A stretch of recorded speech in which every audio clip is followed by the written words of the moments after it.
उत्तराखंड में विधानसभा का बजट सत्र चल रहा है और इस बार सत्र के दौरान ही धामी कैबिनेट की बैठक हुई है और उसमें भू कानून को मंजूरी मिली है। इसके बाद सदन के तीसरे दिन यानी 20 फरवरी को भू कानून सदन में पेश किया गया।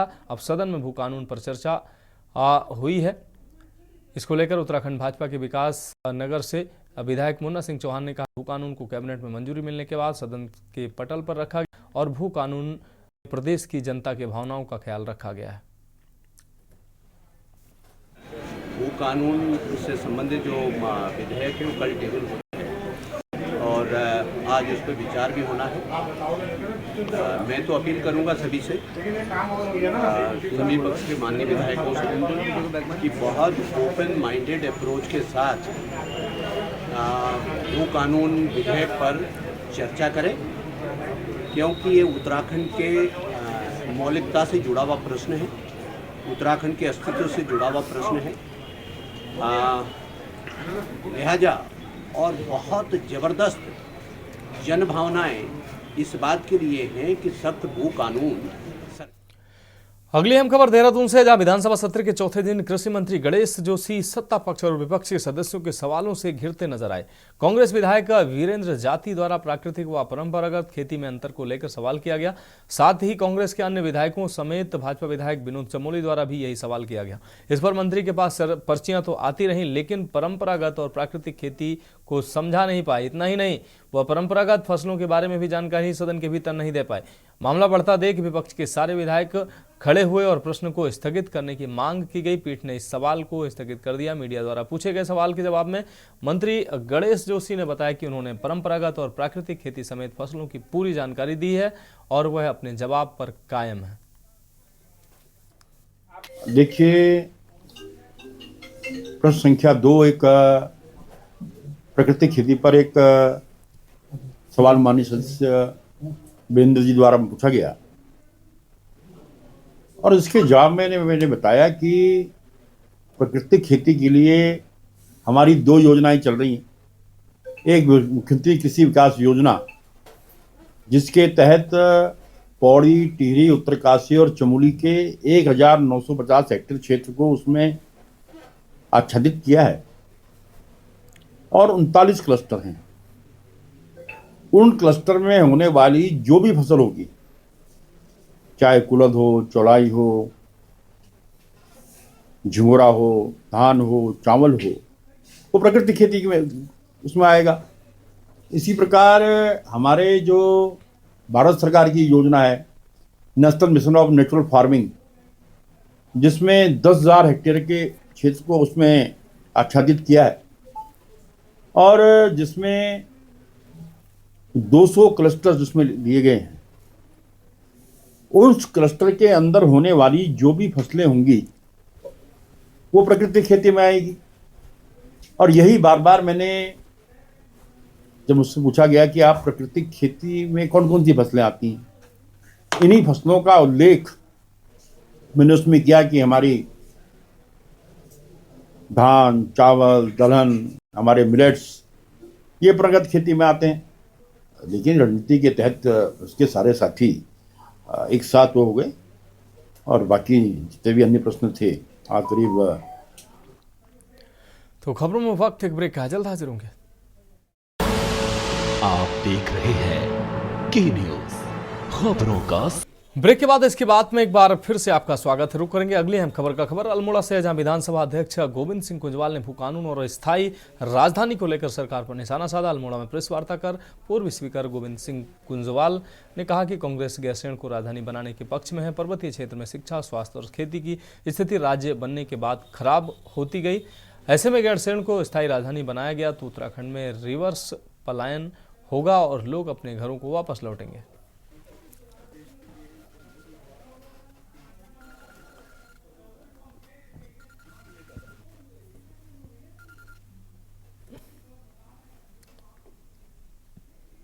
इस पर मेरा ये मानना है, विचार उस पर होना चाहिए जो कानून पहले बना हुआ था। 250 वर्ग मीटर बाहर का व्यक्ति अपने रहने के लिए, मकान बनाने के लिए खरीद सकता है। उसका पालन ठीक से क्यों नहीं हुआ, किसने उसका उल्लंघन किया, क्यों इतनी ज़मीनें बिकी, और किस सरकार में कितनी ज़मीनें बिकी उसका श्वेत पत्र जारी करे और इसका जवाब दे सरकार क्यों उसका पालन नहीं हो रहा है। और आगे जो भू कानून आ रहा है हम कैसे विश्वास कर लें कि उसका भी पालन होगा, उसमें कोई गड़बड़ियाँ नहीं होंगी। इस प्रदेश में तो हर काम नोटों पर हो रहा है, पैसों पर हो रहा है। जो कानून अभी बन रहा है जिसको अब धामी जी बहुत सख्त भू कानून कह रहे हैं, उसमें भी आप पैसा दे करके कुछ का कुछ करा लोगे, कोई फर्क पड़ने वाला नहीं। विधानसभा भवन में आज अंतर्राष्ट्रीय संसदीय अध्ययन शोध एवं प्रशिक्षण संस्थान का शुभारंभ किया गया। विधानसभा अध्यक्ष रितु खंडूरी भूषण के द्वारा रिबन काटकर इसका शुभारंभ किया गया। शुभारंभ के अवसर पर उन्होंने बताया कि 2016 में डॉक्टर प्रणब मुखर्जी के द्वारा हमें ये दिया गया था और इसका उद्देश्य है कि युवा पीढ़ी को पॉलिसी, रिसर्च और गवर्नेंस के बारे में जानकारी हो, जिसमें रिसर्च, पढ़ाई और ट्रेनिंग भी कराई जाएगी।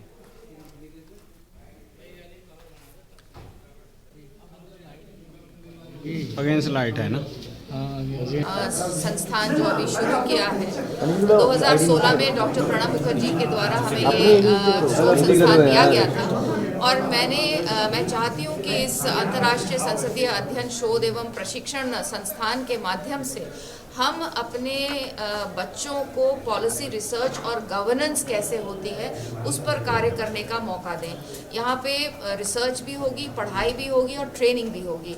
और मैं चाहूँगी चाहे वो IIT रुड़की के बच्चे हों, IIM काशीपुर के बच्चे हों, Doon university, Kumaon university, Garhwal university या अनेक प्राइवेट यूनिवर्सिटी के बच्चे जो देखना चाहते हैं कि पॉलिसीज़ का जो सरकारें पॉलिसीज़ बना के आती हैं उनका इम्पैक्ट समाज में क्या होता है, वो हमारे साथ जुड़ेंगे और हम उनके साथ मिलकर पॉलिसीज का इम्पैक्ट की जानकारी लेंगे और साथ ही साथ गवर्नेंस की भी जानकारी बच्चों को दी जाएगी और कैसे इस को इम्प्रूव किया जा सकता है उस पर भी हम लोग कार्य करेंगे।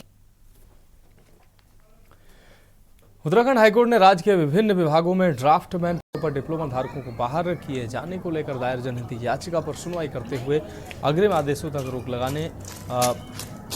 रोक लगाने के साथ ही सरकार सहित सभी पक्षकारों को नोटिस जारी कर जवाब दाखिल करने को कहा है। मामले में सुनवाई के लिए कोर्ट ने 20 मार्च की तिथि नियत की है। कोर्ट सरकार के अधिवक्ताओं के जवाब से संतुष्ट नहीं रही, जिसके बाद 20 मार्च तक जवाब दाखिल कर पूछा है कि किन नियमों के तहत बार बार अहर्ता बदली गई।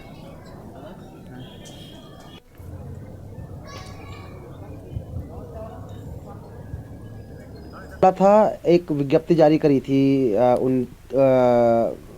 शासन ने, वो था नियुक्ति, ड्राफ्टमैन की नियुक्ति को लेकर विभिन्न विभागों में, जिसमें क्वालिफिकेशन था, जिसमें 2 कैटेगरी डिफाइन करी थी। एक कैटेगरी थी पॉलिटेक्निक से सिविल इंजीनियरिंग, दूसरा था सर्टिफिकेट और डिप्लोमा ड्राफ्टमैन में।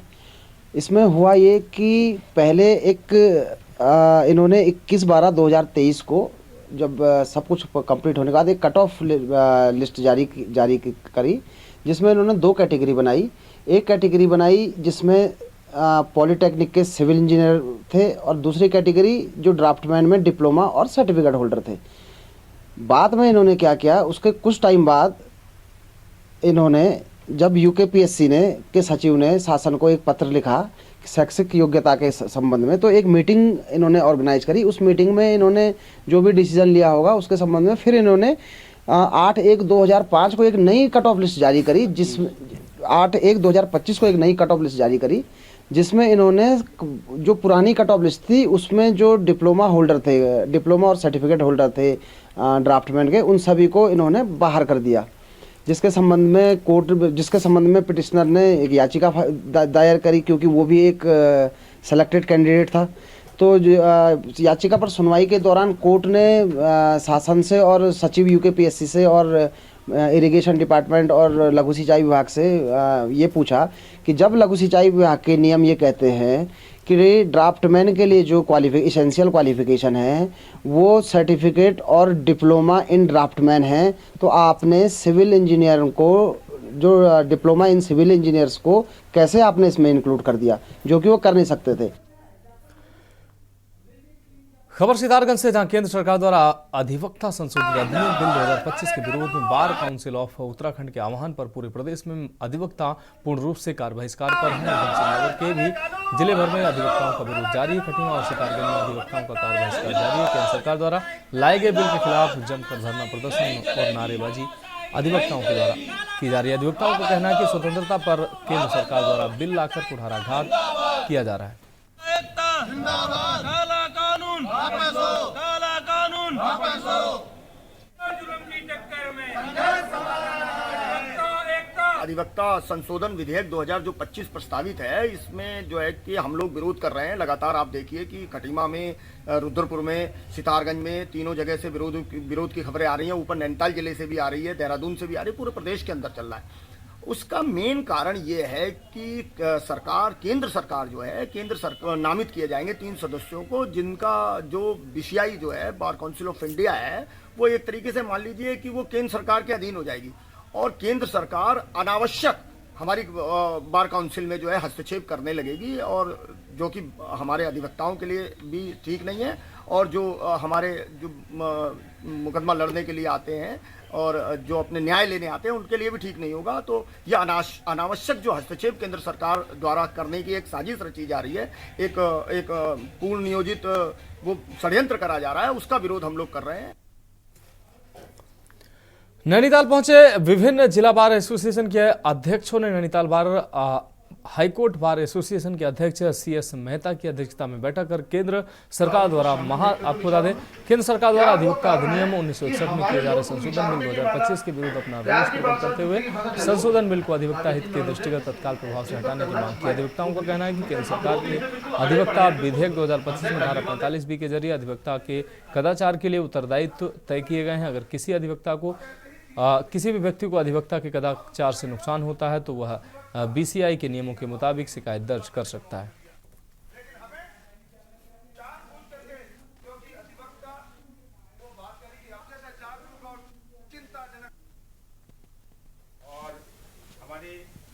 अधिवक्ता अधिनियम 1961 में उसको संशोधित करते हुए 2025 में अधिवक्ता अधिनियम संशोधन बिल एक लाया जा रहा है, जिसकी एक संशोधन के रूप में एक बिल ड्राफ्ट किया है और उसमें 28 फरवरी तक सुझाव की मांग रखी गई है। लेकिन प्रारंभिक रूप से उसके क्लॉज 35A में अधिवक्ताओं के विरोध में एक ऐसा बड़ा क्लॉज दिया है जिसमें कोई अधिवक्ता किसी बातकारी की पैरवी कर रहा है और उसमें निर्णय जज देगा और दंडित करने का प्रावधान अधिवक्ता को किया गया है। अभी नया अधिवक्ता अमेंडमेंट बिल 2025 आया है, जैसे ड्रैकोनियन लॉ उसको बनाया जा रहा है, उसके खिलाफ हमारे ऊधम सिंह नगर नैनीताल के सारे बार संघ, काशीपुर, रुद्रपुर, हल्द्वानी, नैनीताल, खटीमा, सितारगंज, सभी बार एसोसिएशनों के पदाधिकारी आज हाईकोर्ट इस पर्पज से आए हैं। बार काउंसिल में भी अपना ज्ञापन दिया है उन्होंने कि इसमें जो है ये अमेंडमेंट बिल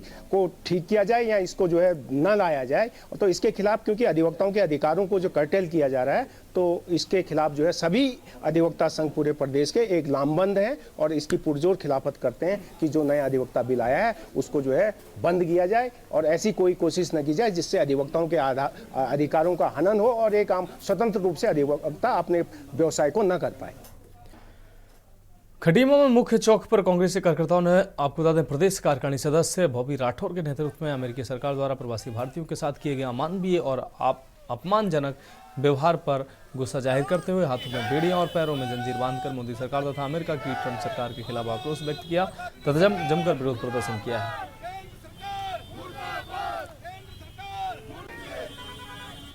जिस प्रकार से अमेरिका की सरकार ने, ट्रंप सरकार ने हमारे भारत में जो लोग, भारत के लोग वहाँ पर अन्य राज्यों से, अनेक राज्यों से वहाँ पर जाकर अपना जीवन यापन कर रहे थे, रोजगार की तलाश के लिए वो लोग वहाँ गए थे और रोजगार कर रहे थे अपना जीवन यापन करने के लिए, उनको इतने अपमानजनक तरीके से, इतने आपत्तिजनक तरीके से उनको हथकड़ी लगाकर हमारे देश में भेजा गया और वो भी अपने जहाज पे उनको हथकड़ी लगाकर उनको हमारे देश में भेजा गया। ये बहुत अपमानजनक है। ये गौरवशाली जो हमारा भारत का इतिहास है वो उसको शर्मसार करने वाली ये घटना है। उसको लेकर आज हमारे कांग्रेस के सभी साथियों ने यहाँ पर ये हथकड़ी लगाकर प्रदर्शन किया है, ट्रंप सरकार के खिलाफ प्रदर्शन किया है और मोदी सरकार के खिलाफ प्रदर्शन किया है। खबरों में वक्त एक और ब्रेक का, जल्द हाजिर होगा। आप देख रहे हैं के न्यूज, खबरों का सारथी। ब्रेक के बाद देश की बात में एक बार फिर से आपका स्वागत है। रुक करते हैं अगली अहम खबर का। नैनीताल जिले में 107 परीक्षा केंद्रों पर 19,000 हाई स्कूल और इंटरमीडिएट के छात्र छात्राएं आज से बोर्ड परीक्षा में सम्मिलित हुए हैं। उत्तराखंड बोर्ड की परीक्षा आज से शुरू हो गई। परीक्षाएं 11 मार्च तक चलेंगी। आज पहले दिन हिंदी का पेपर रहा। परीक्षा देने के बाद छात्रों में खासा उत्साह देखने को मिला है।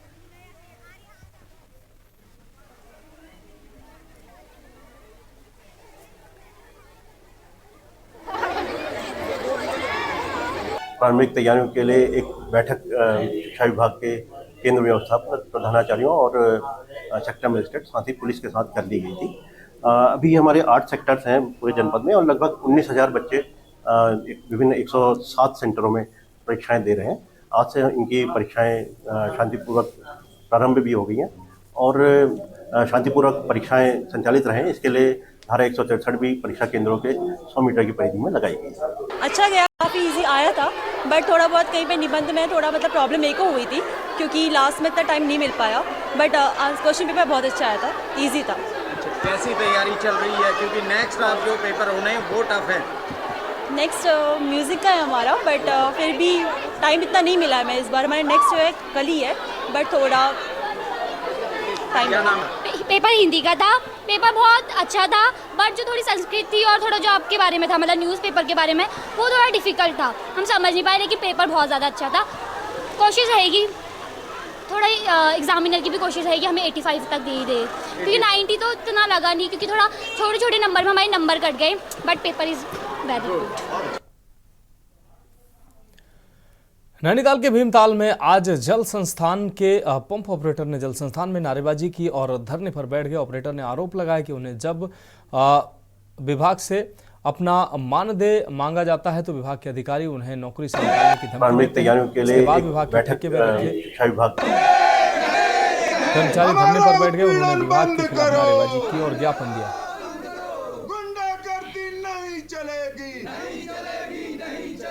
जल संस्थान हमारे साथ न्याय करो। इनका ESIPF विभाग या ठेकेदार कौन खा जा रहा है, इसका एक मामला पता लगाना है। इनको टाइम पर तनख्वाह नहीं मिलती।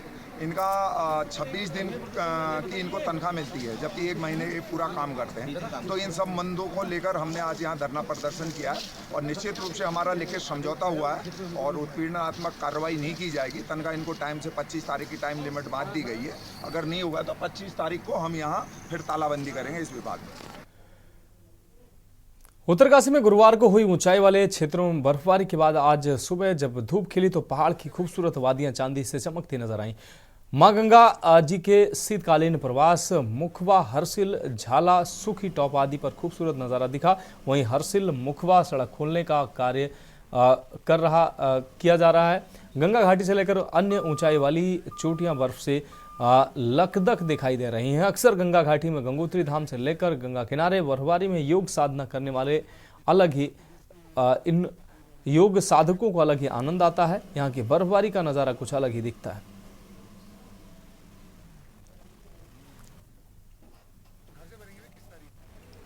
ये जो उत्तराखंड में स्पेशली ये जो गंगा वैली में बर्फबारी है, ये कहीं अलग है हिमाचल में, मनाली में कि शिमला में जो बर्फबारी होता है। यहाँ पे आपको योगियों को मिलेगा। योगी लोग बरसों से बर्फ में बैठ के तपस्या करते हैं ये बर्फ में, वादियों में। इसका महत्व अलग ही है। गंगा जी पे बर्फ और ये एक आध्यात्मिक बर्फबारी बोल सकते हैं आप। हम देखते हैं कि स्विट्जरलैंड में भी बर्फ पड़ते हैं, हिमाचल में भी बर्फ पड़ते हैं, लेकिन हिमालय में गंगा घाटी में जो बर्फ पड़ते हैं उसमें जाने से मन शांत हो जाता है। खबर हल्द्वानी से है, जहां हिमाद्री प्रोडक्शन द्वारा नई कुमाऊनी फिल्म के लिए ऑडिशन शुरू कर दिए गए हैं। आपको बता दें, कुमाऊं के आराध्य देवता गोलुजियो पर आधारित इस फिल्म की शूटिंग कुमाऊं के विभिन्न पर्वतीय क्षेत्रों में जल्द शुरू होगी। हल्द्वानी के सरस मार्केट में आज विभिन्न कलाकारों के ऑडिशन लिए गए। फिल्म के निर्माता मनोज चंदोला ने बताया कि दिल्ली के बाद अब उत्तराखंड के कलाकारों का ऑडिशन लिया जा रहा है।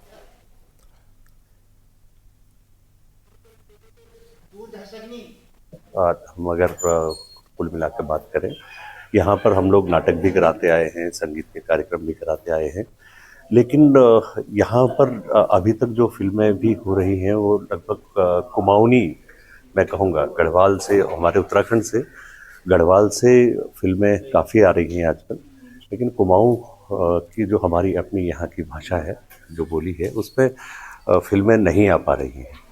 कुछ वर्ष पूर्व में राजुला को लेकर के आया था, तो उस वक्त वो हिंदी मिक्स कुमाऊनी थी। खबर गदरपुर से, जहां दिनेशपुर में व्यापारी नेता विशंबर लाल मिगलानी के घर में आग लगने से लाखों रुपए का सामान जलकर नष्ट हो गया। घटना के वक्त घर पर कोई मौजूद नहीं था। व्यापारी नेता विशंबर मिगलानी का पूरा परिवार विवाह समारोह में दिल्ली गया हुआ था। घर पर बड़े बेटे राजीव मिगलानी, जो देशबंधु इंटरमीडिएट कॉलेज पिपलिया में अध्यापक हैं, सुबह 8 बजे करीब घर का ताला बंद कर स्कूल चले गए। 2 बजे करीब जब घर से धुआं निकलता देख आसपास के लोग राजीव मिगलानी व फायर ब्रिगेड को उन्होंने सूचना दी। फायर ब्रिगेड व आसपास के लोगों ने बमुश्किल आग पर काबू पाया।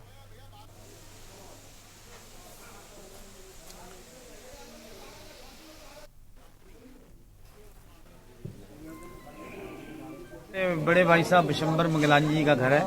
वो शादी में दिल्ली गए हुए थे और हमारे छोटे भाई स्कूल से आए तो उन्होंने धुआं टाइप का निकल रहा है। ये मंदिर में ना सेक्टर जो होती तार, उसमें टेंड हुई है, पूरे आग ने एकदम धारण कर लिया रूप था, और जिसमें थोड़ा नुकसान काफ़ी हुआ है। चल पा रहा, तो गृह स्वामी जो है बड़े भाई विशंबर जी कहीं बाहर पारिवारिक फंक्शन में कहीं बाहर गए हुए हैं, और थोड़ी देर पहले लोगों ने घर से धुआं निकलते देखा, तो जो उनको सूचना दी तो सारे लोग आसपास के मोहल्ले के लोग यहाँ पहुँचे हैं, और जो सब लोगों ने मिल करके फायर ब्रिगेड को भी फ़ोन किया था, लेकिन उसके आने से पहले ही सब लोगों ने मिल करके आग बुझा दी।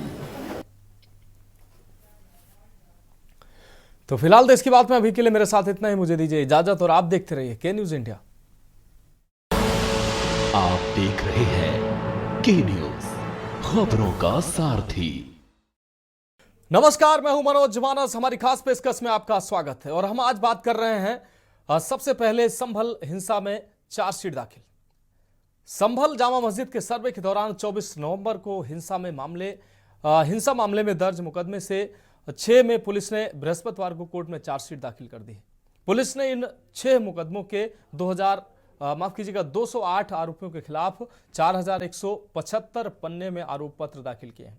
इसमें 4 आरोप पत्र में से 4 संभल कोतवाली में दर्ज मुकदमों के और 2 नखासा थाने में दर्ज केस हैं। आपको बता दें कि 19 नवंबर 2024 को सिविल जज सीनियर डिवीजन आदित्य कुमार की कोर्ट ने संभल की जामा मस्जिद में हरिहर मंदिर होने का दावा किया था। इसी दिन न्यायालय ने रमेश सिंह राघव को कोर्ट कमिश्नर नियुक्त कर दिया था और उन्होंने शाम को मस्जिद का सर्वे किया था। तो 4175 पन्नों की जो ये चार्जशीट है वो दाखिल हो गई है।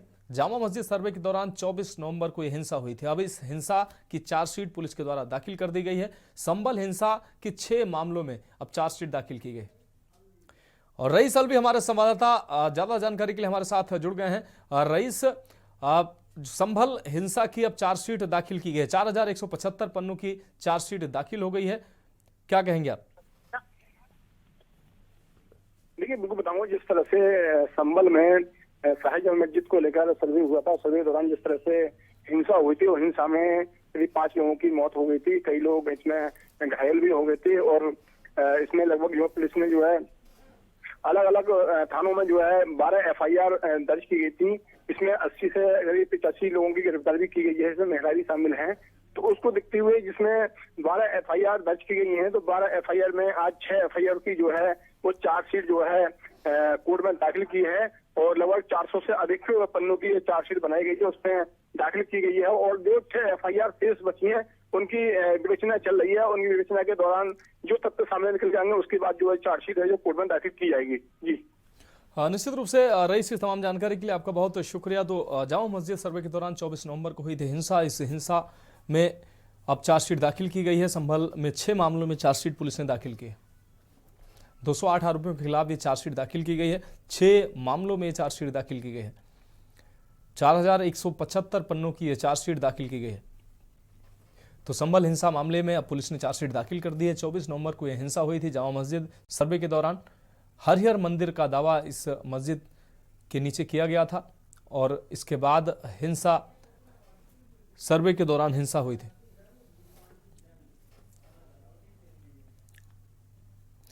और अब हम बात करेंगे सियासी रंग जुबानी जंग की। केंद्र शासित प्रदेश दिल्ली में नई सरकार के गठन को अभी एक दिन हुए और मुख्यमंत्री रेखा गुप्ता और पूर्व मुख्यमंत्री आतिशी के बीच जुबानी जंग छिड़ गई है।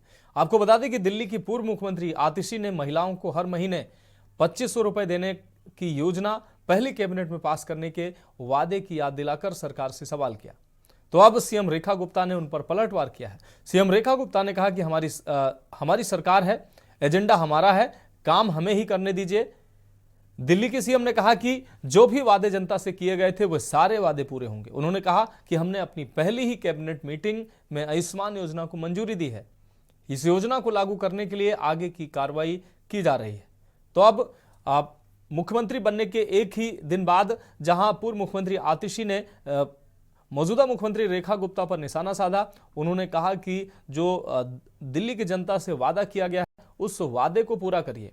पहले ही दिन, सीएम बनने के पहले ही दिन विपक्ष की तरफ से जिस तरीके से आम आदमी पार्टी विपक्ष में है, विपक्ष की तरफ से कटाक्ष किया गया, उसका खुलकर विरोध भी, खुलकर आपको बता दें जवाब भी मौजूदा मुख्यमंत्री रेखा गुप्ता ने दिया। उन्होंने कहा कि एजेंडा हमारा है, वादे हमारे हैं और सरकार भी हमारी है, हमें हमारा काम करने दीजिए और जनता से जो भी वादे किए गए हैं वो सारे वादे पूरे किए जाएंगे।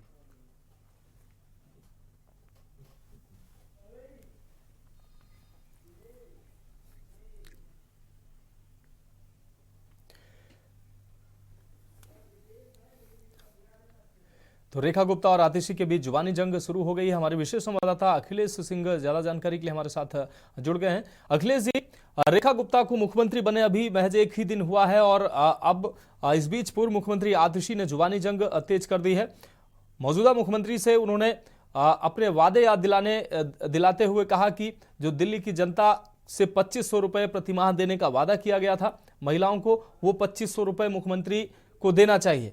मुख्यमंत्री ने भी पलटवार किया है। उन्होंने कहा कि हमारे वादे हमारे हैं, एजेंडा हमारा है, सरकार हमारी है, हमें हमारा काम करने दीजिए। क्या कहेंगे अखिलेश जी? देखिए मनोज, आपको इस मामले में बताएं कि इस जुबानी जंग के बीच मुख्यमंत्री की तरफ से एक स्टेटमेंट भी जारी किया गया है। मुख्यमंत्री की तरफ से ये कहा गया है कि जो उनके तरफ से, उनकी पार्टी की तरफ से और पार्टी के संकल्प पत्र में जो घोषणा की गई थी कि महिलाओं को 2500 रुपए देंगे, तो उनका कहना है कि 8 मार्च से पहले हम महिलाओं को, जो महिला दिवस के तौर पर मनाया जाता है, उनका कहना कि हम दिल्ली की महिलाओं को 2500 रुपए उनके खातों में भेज देंगे। ये जवाब आतिशी के सवाल उठाने के बाद आया है।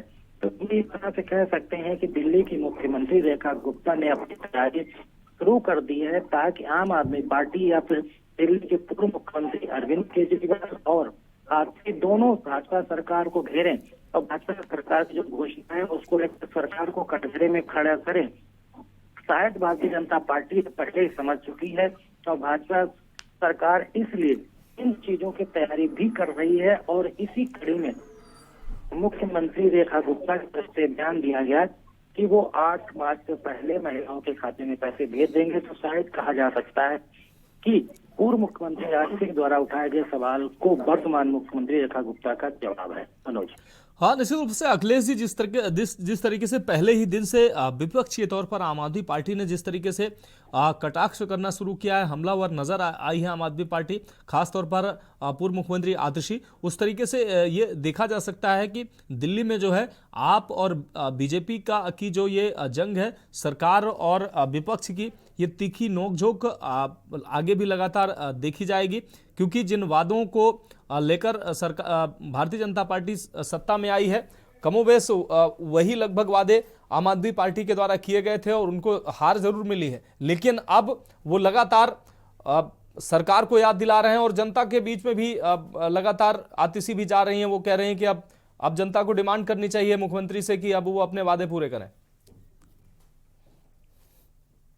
भारतीय जनता पार्टी ने चुनाव से पहले और चुनाव के बीच और चुनाव के एजेंडे और रैलियों में जो घोषणाएं की थी, उन घोषणाओं को लेकर लगातार आम आदमी पार्टी की नेता और उनके सभी लोग चाहे वो पूर्व मंत्री हों या विधायक हों या जीते हुए विधायक हों, सवाल उठा रहे हैं। इन सवाल के जवाब को लेकर भारतीय जनता पार्टी को भी पता है कि अगर वो इन चीजों को पूरा करने और डेट पर डिलीवर करने पर नहीं कुछ कदम उठाते हैं तो आम आदमी पार्टी एक बार फिर भारतीय जनता पार्टी को इस तरह के घेरेगी कि वो भारतीय जनता पार्टी और उनकी सरकार नजर आए। तो शायद लगता है कि अब मुख्यमंत्री बनने के बाद रेखा गुप्ता की मुलाकात प्रधानमंत्री से होगी, जो प्रधानमंत्री कार्यालय मिलने जाएंगी, गृह मंत्री से भी मिलेंगी और इन तमाम चीजों को मिलने के बाद ये कहा जा सकता है कि एक के बाद एक घोषणाएं जो की गई थी उन पर कुछ फैसला कैबिनेट की बैठक में होगा, क्योंकि जिस तरह से सरकार के द्वारा फैसला लिया गया उससे पहले चुनाव घोषणा की गई थी कि जब सरकार की पहली कैबिनेट बैठक होगी तो महिलाओं के मुद्दे पर प्रस्ताव पर मुहर लगेगी और पैसा भेजने का जो मुद्दा है उस पर वो मुहर लगाएंगे। लेकिन अभी मुहर नहीं लगाई, इसीलिए आम आदमी पार्टी उनको घेर रही है। लेकिन अब मुख्यमंत्री रेखा गुप्ता की तरफ से जवाब पलटवार में दिया गया है कि वो 8 मार्च से पहले ही महिलाओं के अकाउंट में पैसे भेज देंगी। बिल्कुल अखिलेश जी, इस तमाम जानकारी के लिए आपका बहुत शुक्रिया। तो सियासी रंग के बीच अब जुबानी जंग भी तेज हो गई है। आम आदमी पार्टी ने दिल्ली की मुख्यमंत्री रेखा गुप्ता पर तंज कसा। उन्होंने कहा कि जो जनता से वादा किया गया था उस वादे को सरकार को पूरा करना चाहिए। पहली मीटिंग में जो वादा किया गया था कि पहली मीटिंग में जनता से किए वादे को पूरा किया जाएगा, और अब पूर्व मुख्यमंत्री आतिशी के द्वारा उन वादों की याद दिलाई जा रही है और मुख्यमंत्री रेखा गुप्ता से जनता से किए वादे पूरे करने की बात की जा रही है।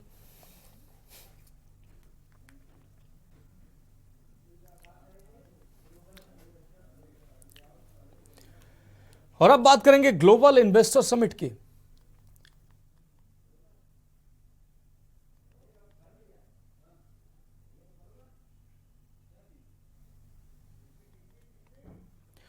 भोपाल में आयोजित होने वाले ग्लोबल इन्वेस्टर समिट की हम बात कर रहे हैं।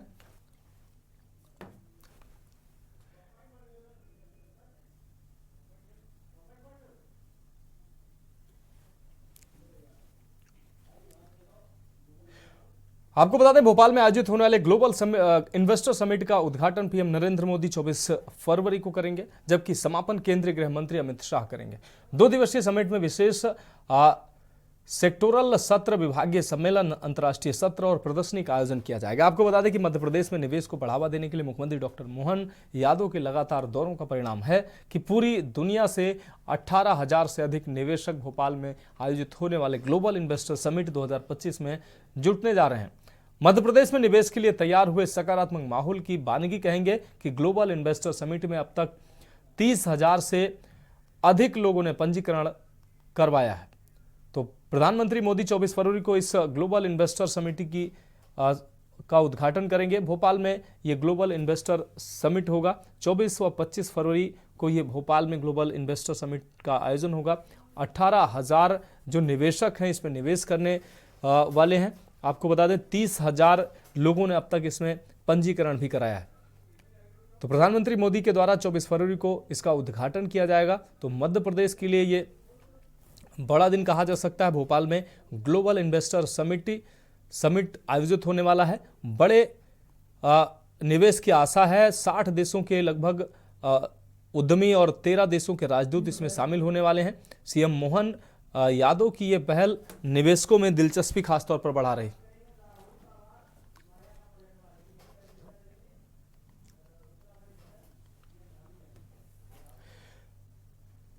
और आगे हम बात करेंगे राहुल का वार, माया का पलटवार, लेकिन उससे पहले तो खबरों में वक्त एक ब्रेक का है, जल्द हाजिर होंगे। आप देख रहे हैं के न्यूज़, खबरों का सारथी।